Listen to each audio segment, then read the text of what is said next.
follow them on IG, and of course, when you go, tell them you saw it on Intense. Now here's something I missed, the Intense 5. Let's go.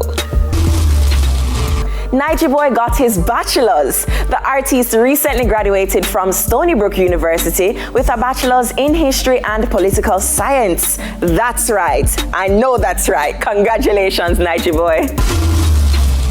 A building that houses the law office of Cartel's lawyer Isat Buchanan was completely destroyed by fire, and firefighters say nothing was salvaged.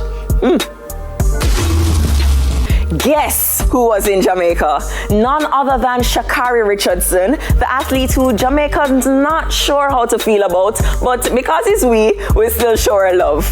Apparently she was here supporting her boyfriend, athlete Christian Coleman. Got a Sha'Carri. All right, girl, we'll see you. Gotta shout out Pampute, who has been repping us big on the world stage, opening act for Nicki Minaj on tour and all these things. Big up yourself, my girl. And finally holding the spot this week, the Bob Marley biopic One Love has received a BET Award nomination in the category American Fiction. The winner will be announced on June 30th. That's pretty cool. That's it for the Intense 5 tonight. Remember to follow us on IG at TVJ Intense for the latest in everything entertainment. Up next, Mr. TikTok himself, Isaac Get That Bag. Intense soon forward.